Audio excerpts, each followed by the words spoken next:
കടവല്ലൂർ മുട്ടിപ്പാലം പദ്ധതിയുമായി ബന്ധപ്പെട്ട് നടത്തുന്ന തോട് നവീകരണം അവസാന ഘട്ടത്തിലേക്ക് അടുക്കുമ്പോൾ ആശങ്കയുമായി കർഷകർ.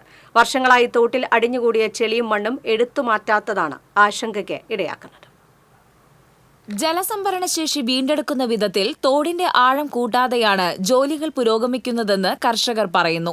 400 ഏക്കർ നെൽകൃഷിക്ക് പുതുപ്രതീക്ഷ നൽകുന്ന പദ്ധതി കർഷകരുടെ ഏറെ നാളത്തെ ആവശ്യമായിരുന്നു.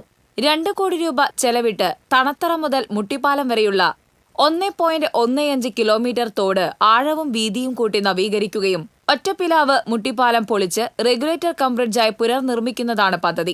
ഇതിന്റെ ഭാഗമായി 3 ആഴ്ച മുൻപാണ് തോട്ടിൽ യന്ത്രങ്ങൾ ഇറക്കിയത്. തോടിന്റെ ഉപരിതലത്തിലുള്ള മണ്ണ് നീക്കം ചെയ്യുക മാത്രമാണ് ഇപ്പോൾ ചെയ്തിട്ടുള്ളതെന്നാണ് കർഷകരുടെ ആരോപണം. വർഷങ്ങളായി തോട്ടിൽ അടിഞ്ഞുകൂടിയ ചെളിയും മണ്ണും എടുത്തുമാറ്റി ആഴം കൂട്ടിയാൽ മാത്രമേ തോട്ടിൽ കൂടുതൽ ജലം സംഭരിക്കാൻ സാധിക്കൂവെന്ന് പറഞ്ഞു. കർഷകർ തങ്ങളുടെ ആശങ്ക ബന്ധപ്പെട്ടവരെ അറിയിച്ചിട്ടുണ്ട്.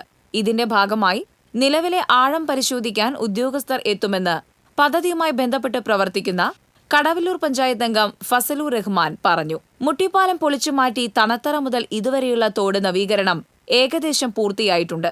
മഴ കനത്തതോടെ പാലത്തിന്റെ നിർമ്മാണ പ്രവർത്തനങ്ങൾ തുടങ്ങിയിട്ടില്ല.